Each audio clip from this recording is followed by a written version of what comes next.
Boom, you looking for this?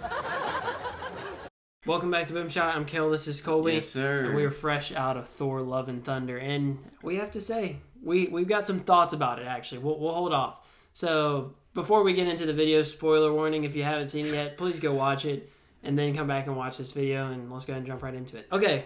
So we had some interesting thoughts going into this movie, having covered the critic reviews. Yeah, that's and true. Very mixed. Before we actually get started, what do you think the critic reviews were accurate? I think I'll say this: since the critic reviews were so mixed, I think the scoring that we went over was accurate. Yeah, About a 70 across the board. yeah, that's what I would give it. I mean, maybe a little higher. I think some of the criticisms are well founded, but I don't think they ruin the movie. There's definitely a lot of things that I think they were making a big deal about that I actually enjoyed even. Yeah, exactly. That's what I'm saying, and we'll get that starting now. I actually liked, and this was one critic opinion, was that the real love story was not between Thor and Jane, which I kind of disagree with, but also kind of agree with at the same time. But it was really mainly between Thor, Mjolnir, and Stormbreaker. Yeah, see, I think there was definitely a big plot point there. Yeah, relationship it was. There. So like Thor and Jane, obviously they have their own story. It's not really fleshed out because 2 hours in a movie is just not enough to really flesh out a story like that, especially with all the history that they have. But then we see like Thor, he notices Mjolnir, and honestly, he kind of notices Mjolnir sometimes more than he notices Jane. And he'll go talk to Mjolnir and like ask the hammer how it's doing. And then you kind of see Stormbreaker like come up to him like it has like both of these weapons have minds of their own. And like Stormbreaker gets offended that Thor is wanting Mjolnir back.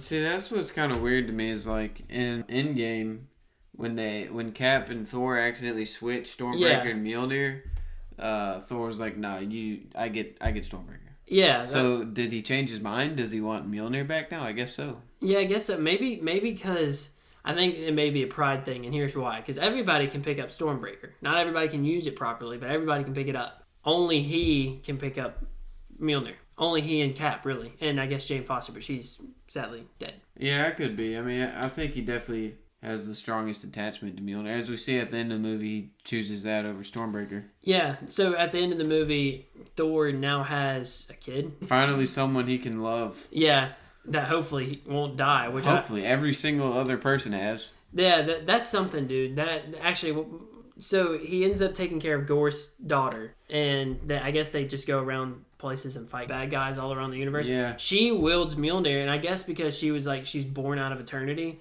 that she has like powers. I guess Loki, another possible young Avenger in the future. Yeah. But could she be one of the strongest characters? Because she looked insane. Yeah, because if she was birthed from eternity, like what does that mean for her character? She's got to be really strong. Yeah, she looked really strong.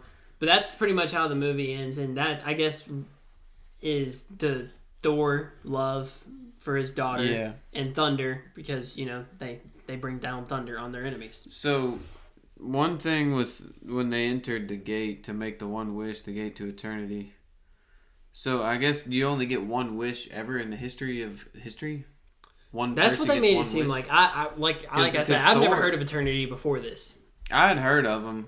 I've heard of like the one above all. That's like the goat tier of Marvel characters. Yeah. But I'd heard of eternity, but I didn't know about the one wish thing. I don't know if that's in the comics. I mean, it probably is. Yeah.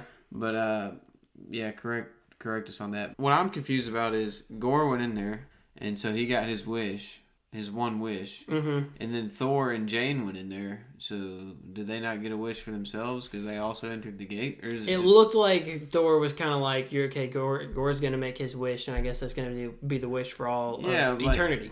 Yeah, you only get eternity. It looks like you only get one wish ever. Yeah, which I was wondering. I was like, why can't he do a dual wish? Right? Gorr obviously had a change of heart at the end, so why can't he be like, I wish for my daughter back and Jane to be healed? Like, why can't he do that? Yeah, I feel like they could have explained that a little bit more. Yeah, but see, that's also the problem, and this is probably the biggest thing. The movie felt a little bit rushed for sure. The story, like Jane's story, not really fleshed out. Gorr's story, not really explored all that much. Thor, Mjolnir, and Stormbreaker and Jane, I guess, kind of a little bit, get the majority of screen time, which is fine because it's a Thor movie, but at the same time, all of the supporting characters really didn't get that much story time. You know what I'm saying? Yeah, there wasn't really much character development. Yeah, that's what I mean. Because there is character development because we get, obviously, the last time we saw Thor, he was Big Thor. Yeah. But literally, it was given in a montage. Yep. Of him bulking up. And I liked how Korg was a narrator of it. Yeah. But yeah, we didn't get to see the development from dad bod to god bod or whatever. Yeah. We didn't get to see that except for in a montage, which I think would have been cool. Yeah. And that the development was very quick. And it kind of had to be because it wanted to jump right into the story, which is fine. But even the story itself felt very rushed. It didn't feel like a 2-hour movie. It really didn't to me. It felt way shorter. Yeah. Because it was just all over the. There was never a period of downtime. There was never a scene of rest. It was like go, go, go, go. There's kind of one scene like that when they're on this Asgardian ship traveling to meet Gore the second time they encounter him. And that was like one of my favorite parts. Yeah, because we get kind of a Thor Jane exchange. That was really the only part in the whole movie where we got to see something. That and then in the hospital. Yeah. But that was just a little tiny scene. But see, that's the type of thing that makes you feel for the character. You're more involved in the story. Exactly. Yeah, like and they kind of make jokes about Thor losing everybody, which is it's funny, but it's also sad. And like that's something that they could play on the emotional heartstrings of fans to make you love a character more, just like you're saying, like, but they didn't do that. In this movie, that's another thing that critics said was that it was tried way too hard to be funny, which once again, it's not completely unfounded. But I don't think it did a disservice to the movie. I think the jokes landed. I think every one of them landed. Honestly, the scenes where it had to be serious, it was. Yeah. And I don't have a complaint with that. Yeah. And I don't think it was incoherent. I think it made sense. Yeah. But it was just too rushed. Fast. Yeah. It was way too fast. It's like I need Quicksilver speed and they gave me Flash. You know, I need something like a tier below. Yeah, I think I would have enjoyed the movie more if we got more of, which we saw people say this too, critics, if we saw more of the Thor and Jane relationship and stuff like that. Yeah, which some critics were going further than I even had to go, but giving them more time on screen together to help build that chemistry that we've seen in the first two movies and we all liked, but then they kind of took it away from us. Now she's back, but now she's dead. So yeah, I don't know. I mean, I liked to see. That really was some of my favorite parts, like on the ship.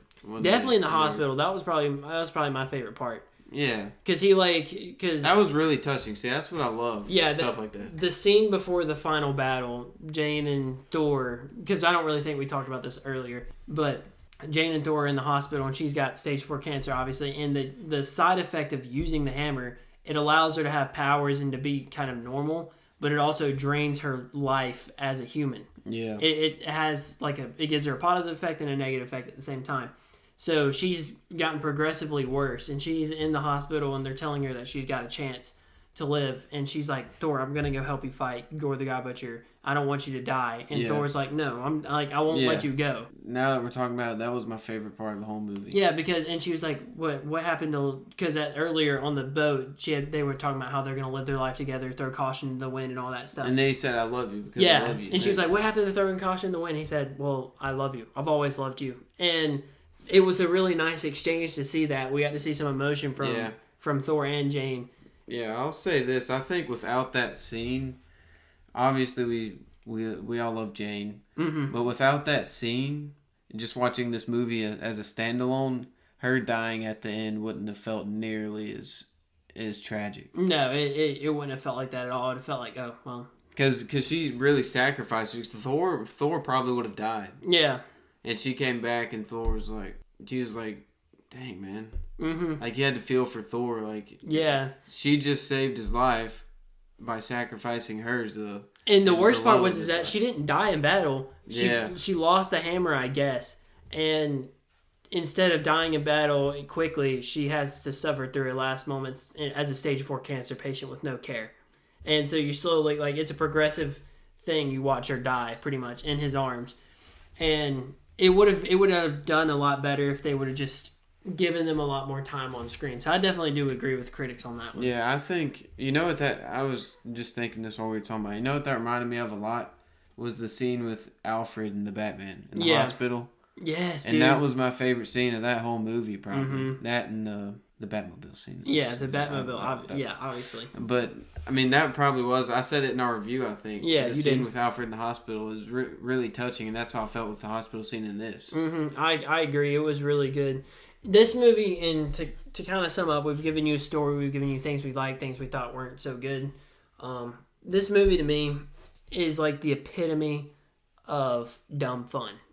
Yeah, I mean, we're going to watch it again tomorrow. Yeah, it's not like, and that's not me saying I don't like the movie and that I wouldn't watch it again. It's definitely enjoyable. It's a good B tier Marvel movie, which we've ranked most of them. We've got to update our list, but it's a good B tier Marvel movie that's just dumb fun. Yeah. And that's really what it is. It's not that it doesn't do a lot for Thor's story, but I really don't think that's what it was trying to do. I think it just wants to be a summer blockbuster.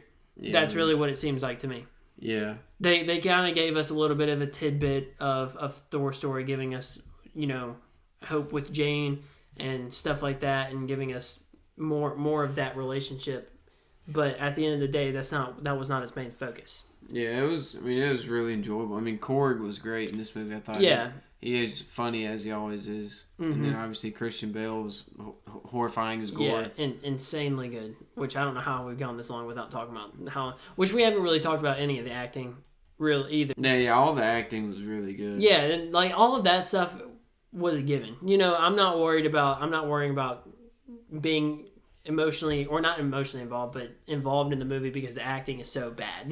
Right? Yeah, I knew the acting was going to be A tier. I knew the visuals were going to be A tier. I'm not worried about that stuff. What I was worried is about the story elements, and I think some of the critics had a good point, but I don't necessarily agree that it made the movie bad. It just wasn't as good as it could have been. I think that's kind of the thing. Yeah, I agree with that. It feels like the Fast and Furious of Marvel. Yeah, that's the thing. Marvel's rarely ever misses with actors. Yeah. And the actors always fit their role really good. They always play the role really good. Yeah. So really it comes down to how they do the story. And I don't think the story was bad. No, but I think we could have been like, wow, that was one of the saddest death scenes in all of Marvel. Yeah. If we would have got to see more of their bond growing. And that's in light of what Thor's are. The only reason it was sad now is because we knew a little bit about Jane. We got a little bit of her backstory. And you can relate to, because most of us have probably had family members who have died to some kind of sickness at some point. So you can relate on that level, but you also see this in light of Thor having lost almost everybody along the way. And so understanding in that regard, you're like, dang, like this, he literally cannot get anybody to live with him at this point. It is sad, dude. It's sad. And so you see it in that light, you're like, okay, well, this is sad, but it could have been a lot better. Yeah, that's true. I mean, yeah, they didn't really focus on that either. I feel like he moved on very quickly after Jane died. Yeah, he did. And maybe it's because he had a purpose now. Maybe that was his point. But it was a flash forward to that. It just felt like her death scene and leading up to it could have been a lot more impactful. Yeah. And not that it wasn't. Like, I was very sad that she died. I didn't think it was going to happen. Marvel has a hard time killing off characters, but... Yeah, I thought Korg was going to die, dude. Yeah, dude, that one really tugged at the heartstrings. Yeah, Zeus almost kills Korg, and then Korg's face, pops up in the rubble. I'm not dead. Yeah, he's just like a talking face tied to Valkyrie's head, and then she almost dies, too. She gets stabbed by I know, Gore. dude. There's a lot going on in this movie. I mean... Yeah. It really is a lot. It moves very quickly, and that's, at the end of the day, that's what you got to expect going into it. Don't really expect something like an emotional story, a story that grips you. Rather just expect a good action movie. Yeah. With decent, sub-dramatic plots. Yeah, I mean, the underlying story is good, but I kind of wish it was more on the forefront. Yeah, same. And that's kind of why, to wrap up for the second time. That's why I like the Batman so much, I think, because it took such a different approach than most superhero movies do. Yeah. And that's why I think superhero games are so good, like the Marvel Spider-Man or Batman Arkham Knight. Those are some of the most revered superhero pieces of art ever because of the way they approach the character in the story, and they're able to flesh it out a lot more obviously, but that to me is important. I want to see a good story. I'd rather see a good story than dumb fun. See, yeah, I kind of feel like, to wrap up for for the third time. I feel like, I don't know, Thor's just gone through so much, and we get hints at it. He talks about it, but I kind of wish we'd have seen him go through that process of having to, get back to who he was and remember all those that he's lost. I don't know. I just feel like that would have been a really cool montage of him training. Yeah, exactly. And going. And that the is process. the biggest part of his story. And he felt personally responsible for the death of half of the universe because he didn't kill Thanos when he had the chance. So like all of these things could have served to make Thor so an absolute beast and like serve his character so well. But instead he just kind of shrugs it off and makes jokes about it, which is fine because like I think all of us can relate that we make jokes about our insecurities. That's just how it is. And he makes jokes about it, but he never really comes to terms with it. And him coming to terms with it would have been one of the more powerful scenes I think we've ever seen in the MCU. Yep. Akin to that Falcon and the Winter Soldier scene with Bucky. Like or even something like in Moon Knight where Oscar Isaac is coming to terms, or where Mark Spector and Steven are coming to terms with each other. Like things like that where you're getting down to the nitty gritty of a character, not just, this over level of the character. I think that would have done a lot. It would have done a lot. Kind of like that's a good point you bring up about Winter Soldier. I know, and that felt very rewarding. Like we've seen Bucky struggle with this, and he could not get over it, and he had to be kind of altered in a way in order to get over it. But whenever he was finally free, it was one of the more powerful scenes we've ever seen in the MCU, and I think that's kind of what fans of the MCU are gravitating toward. I want to see more great stories. I don't really care about dumb fun anymore. I want to see good stories. And I think that's to me, and maybe to you, but definitely to me, one of the more important things in movies moving forward. So hopefully they shift in that direction. Let us know what you guys think. You got any last words? Yeah, it's worth a watch. I mean, it's definitely worth a watch. We're going to watch again. So. Yeah, if you're watching this, hopefully you've already watched it. Yeah, please don't watch. I mean, you made it to the end of the video by this. You didn't do yourself a favor here. But anyway, for the 18th time, we're wrapping up. Thank you guys for watching. Let us know what you guys think in the comments, and we'll see you in the next one.